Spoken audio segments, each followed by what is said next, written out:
C'est sûrement le biologiste le plus connu du monde et son travail a révolutionné notre compréhension de la vie elle-même. Il a provoqué autant de débats enflammés qu'il a inspiré de générations de scientifiques.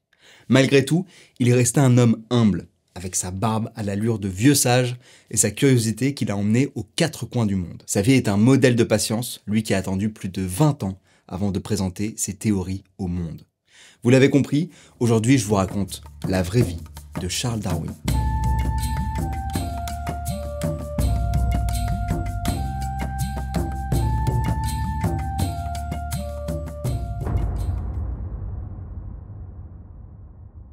Charles Darwin naît en 1809 à Shrewsbury, une ville anglaise à la frontière du Pays de Galles. Alors j'ai dit Shrewsbury, je pense que c'est comme ça, c'est un peu compliqué à prononcer. J'aurais préféré qu'il naisse à Londres, mais bon voilà, on va pas commander la vie de Charles Darwin. C'est le second fils du docteur Robert Darwin et de Susanna Wedgwood. C'est une famille unitariste, c'est-à-dire qu'ils suivent une doctrine qui voit Dieu comme un seul esprit, en opposition à la doctrine officielle chrétienne de la Trinité, avec le Père, le Fils et le Saint-Esprit. Le grand-père paternel du petit Charles s'appelle Erasmus Darwin, et d'ailleurs Erasmus va travailler sur l'origine de la vie, donc clairement il y aura un lien scientifique fort entre les deux. Charles s'épanouit dans cet environnement fertile, jusqu'à... Vous vous en doutez peut-être si vous regardez ces vidéos, hein, c'est des destins tragiques, hein, généralement les débuts de vie de philosophes ou scientifiques, ou de grandes personnes, bah si, c'est la mort de sa mère, voilà. Ah bah c'est l'un ou l'autre, hein, généralement.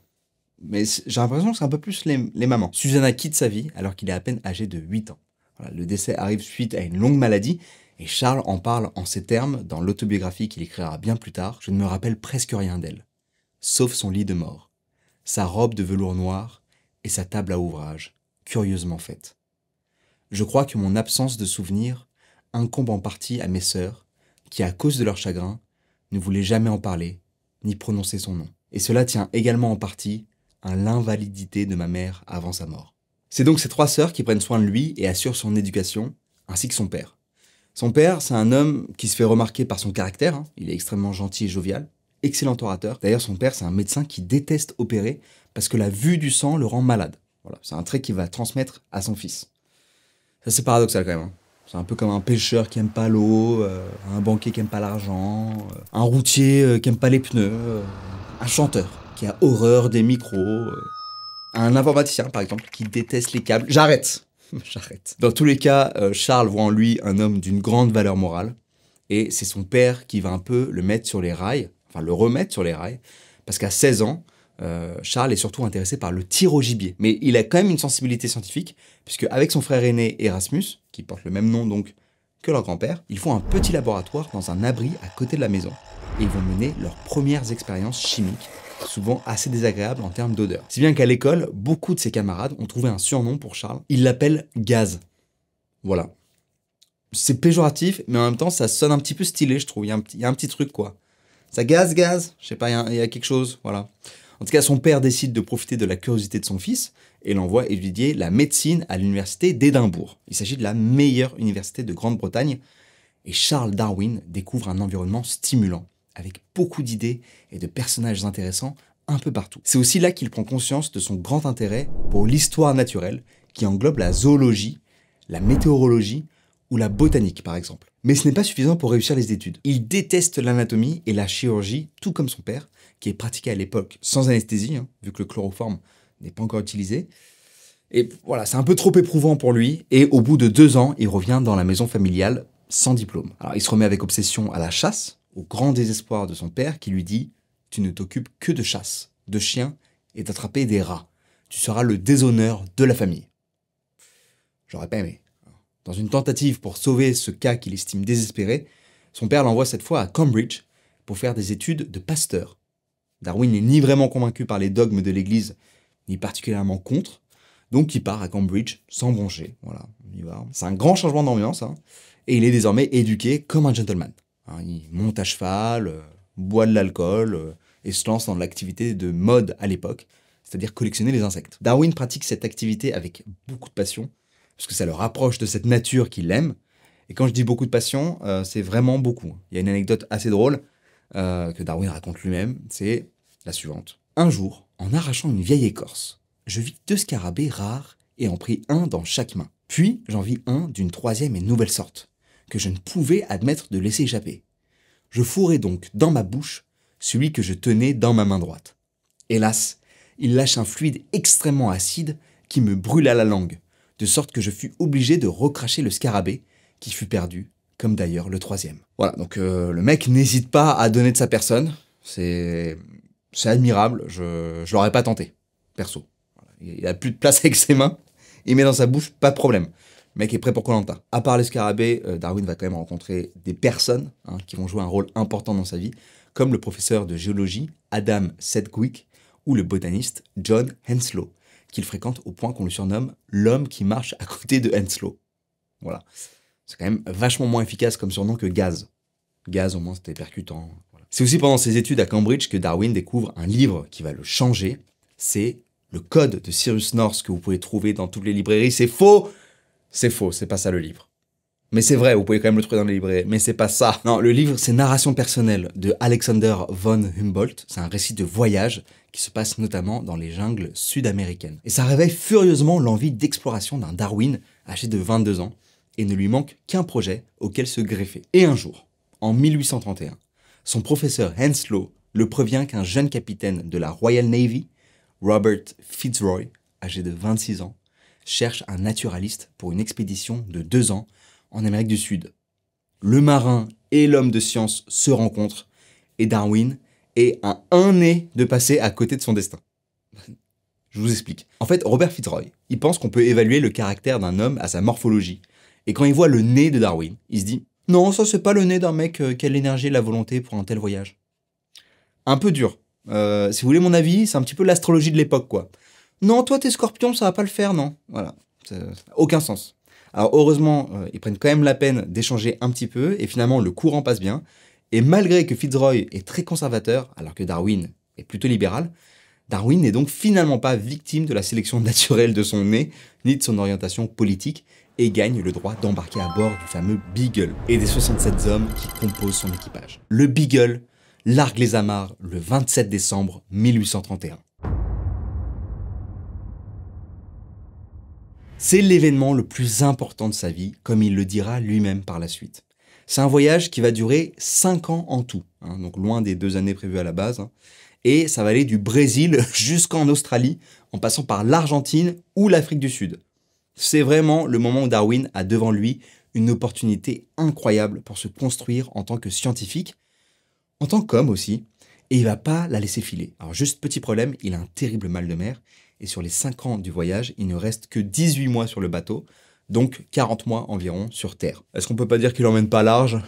À chaque escale, il en profite pour descendre et s'enfoncer à l'intérieur des terres, à travers des fleuves, des plaines, il escalade des montagnes, et franchit des forêts. Très Indiana Jones, Darwin. Il collectionne tous les spécimens de la nouvelle faune qu'il voit, les insectes, comme il le faisait déjà, mais aussi les poissons, les oiseaux ou les reptiles. Comme il n'y a pas vraiment de matériel pour l'observation à distance, la tradition de l'époque, c'est de tuer l'animal qu'on veut étudier. Ouais. Alors Darwin, il est très à l'aise dans cet exercice, puisque comme on l'a dit, il chasse depuis son plus jeune âge. Mais hormis la faune, il s'intéresse aussi à la géologie. Par exemple, il remarque qu'il y a des couches de sédiments qui contiennent des fossiles marins, mais qui se trouvent genre en haute altitude. C'est paradoxal, quoi. Ça signifie que la croûte terrestre se modifie avec le temps et que les plaques tectoniques qui la composent peuvent bouger avec le temps. Donc c'est possible que les fonds océaniques, avec leurs fossiles marins, se soient soulevés pour devenir des montagnes. C'est une théorie assez novatrice pour l'époque, parce qu'elle ne s'accorde pas très bien avec l'idée que Dieu a créé le monde tel quel il y a 6000 ans. Mais bon, pourquoi pas. Une autre découverte importante pour Darwin se fait lors d'une escale à l'archipel de Galapagos.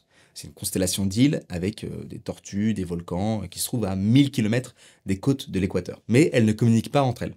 Et Darwin constate qu'il y a de très infimes différences entre la faune et la flore d'une île à l'autre. C'est bizarre que Dieu ait créé des pinsons aussi ressemblants, par exemple, mais qui ont juste une autre forme de bec ou des plumes qui sont légèrement d'une autre couleur.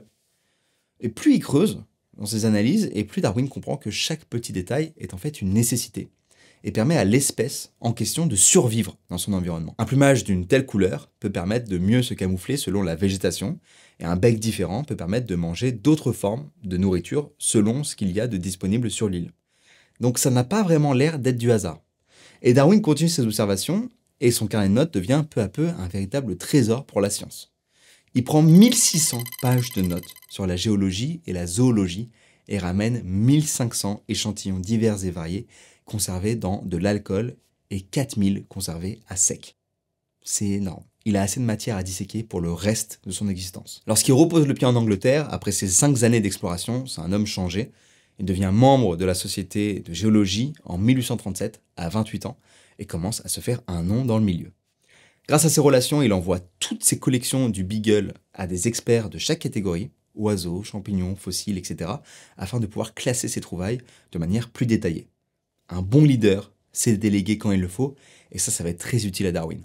C'est notamment le travail de l'ornithologue John Gould sur les oiseaux des îles Galapagos qui va confirmer qu'il s'agit bien tous de pinsons qui sont de proches parents, mais tout de même d'espèces différentes. Darwin travaille énormément et sent qu'il tient une piste cruciale là.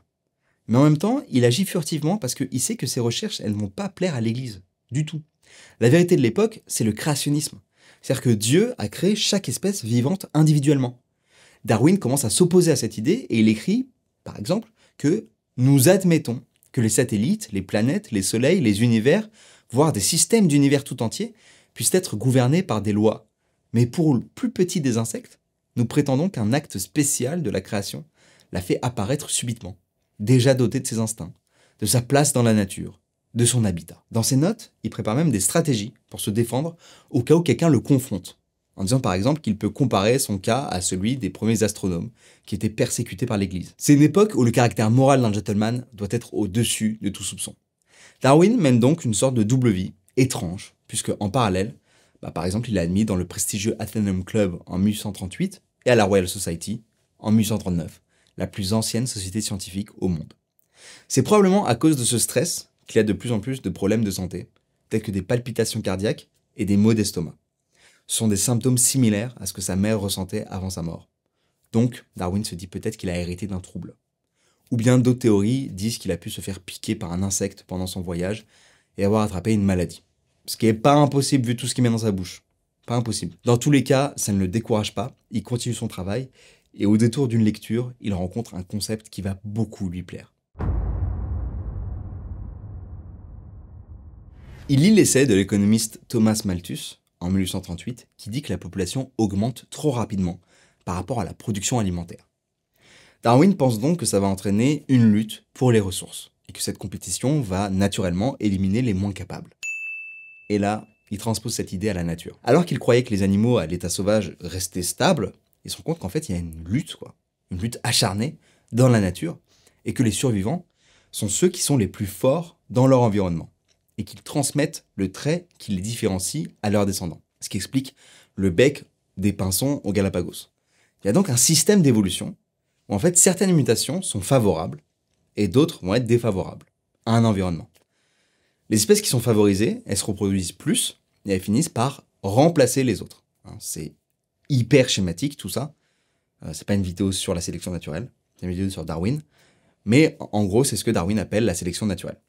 Et donc, c'est très inspiré par l'idée de Malthus sur le nombre de la population. Je vous résume vite fait. En gros, il y a des mutations aléatoires. À un moment donné, une de ces mutations, elle peut engendrer un avantage par rapport à un certain environnement. Donc, les individus avec cette mutation, ils ont plus de chances de se reproduire. Et donc, cette mutation, elle a plus de chances de se transmettre de génération en génération.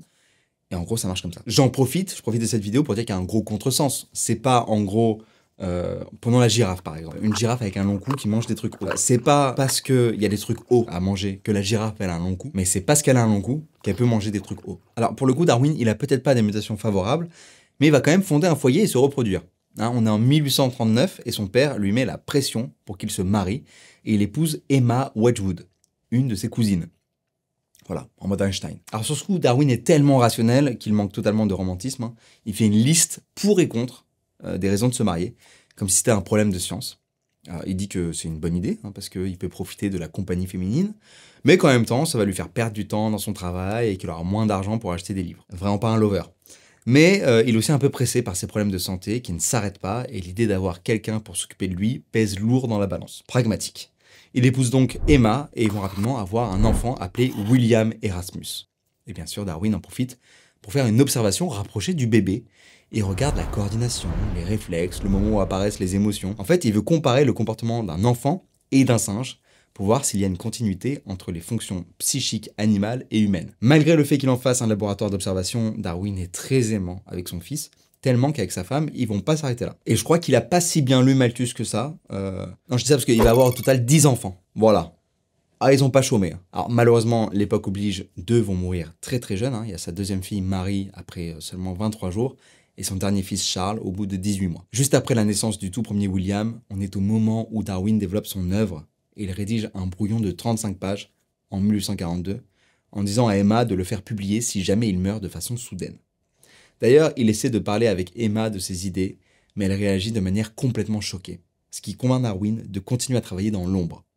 La famille s'en va vivre à la campagne, dans le Kent, à Down House, et Charles vit une vie très mécanique, avec un moment pour la sieste, pour le travail, ou même pour le backgammon nocturne.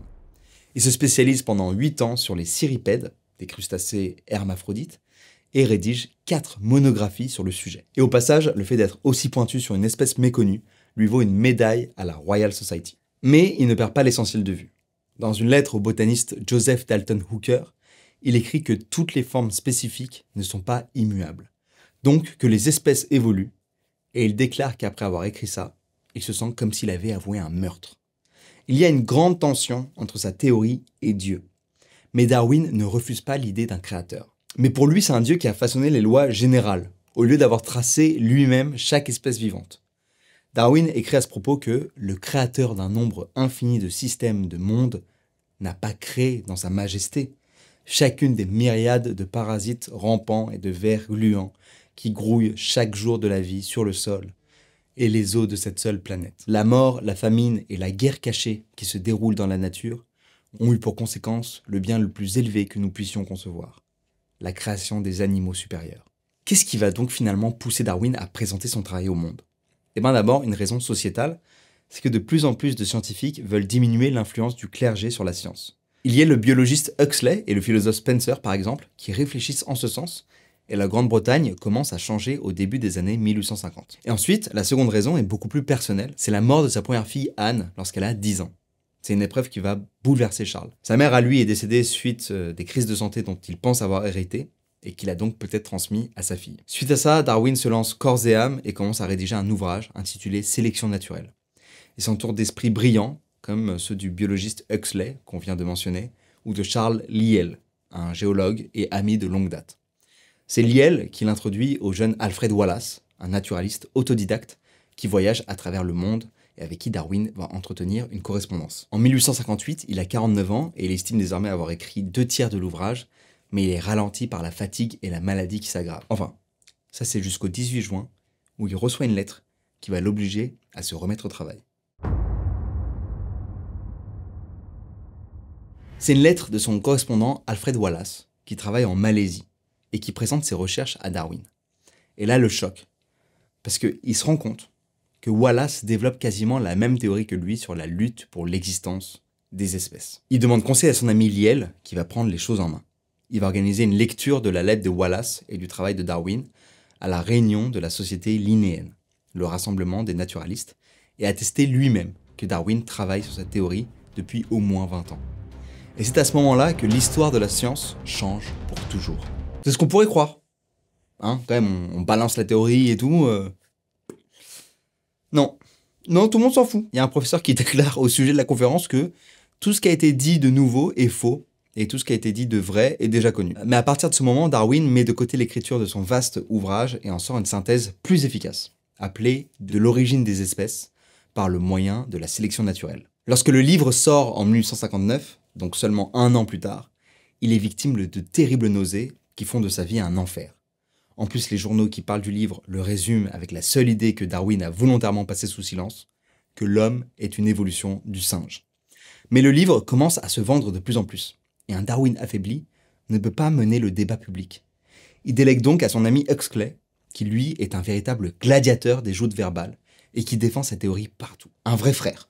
Il y a d'ailleurs une scène célèbre lors d'un débat à Oxford où un évêque interpelle Huxley avec ironie et lui demande s'il descend du singe par son grand-père ou sa grand-mère, ce qui est très drôle déjà. Ce à quoi Huxley répond qu'il préfère avoir un singe comme ancêtre plutôt qu'un homme instruit qui utilise sa culture au service du mensonge. S'il avait un micro, il l'aurait lâché. Voilà. Il n'avait pas de micro, parce qu'il n'y avait pas de micro à l'époque. Grâce à toutes ces controverses, les théories de l'évolution commencent à gagner du terrain et sont reprises en Angleterre, où Darwin gagne la plus prestigieuse médaille de la Royal Society, mais aussi dans d'autres pays. Par exemple, le roi de Prusse le fait rentrer dans l'ordre pour le mérite. Sa popularité augmente donc, mais sa santé ne s'améliore pas pour autant. Il se traîne amaigri et désormais barbu dans sa maison de Down House, qui porte bien son nom. À un moment, il vomit pendant 27 jours consécutifs. Son bien-être ne tient plus qu'aux soins que sa femme Emma lui donne tant bien que mal, mais il continue tout de même son œuvre. Il réécrit 6 éditions différentes de l'origine des espèces, et il prend aussi tout le monde à contre-pied, puisque son prochain ouvrage concerne les fleurs des orchidées. Voilà, c'est en fait une stratégie pour parler de l'évolution de manière un peu détournée.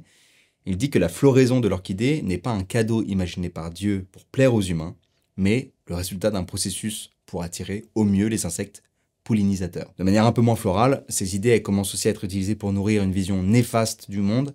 C'est ce qui est appelé le darwinisme social, notamment mis en avant par le philosophe Spencer, qui envisage de lever les lois de protection sociale ou d'arrêter la charité, car il voit la société comme une compétition entre les individus. Et donc si c'est une compétition entre les individus, donc chacun n'a qu'à se débrouiller et il n'y a que les meilleurs qui resteront. Voilà. Ça a donné d'ailleurs un truc pas très éloigné, l'eugénisme, qui est l'idée de ne faire que se reproduire des personnes génétiquement supérieures entre elles. Voilà. On a vu jusqu'où ça peut aller. Darwin n'a pas donné son support à ces théories de son vivant, au contraire même il dit quelque chose de très intéressant dans son autre ouvrage majeur, La filiation de l'homme et la sélection liée au sexe. Il y explique que l'évolution humaine a opéré un renversement grâce à la civilisation. La sélection naturelle a sélectionné des comportements éthiques plutôt que physiques qui s'opposent à l'élimination des faibles. Ça veut dire que la sélection naturelle a évolué vers une forme de compétition basée sur la moralité, l'intelligence et l'éducation. C'est aussi dans ce livre que Darwin parle finalement du lien entre l'homme et le singe.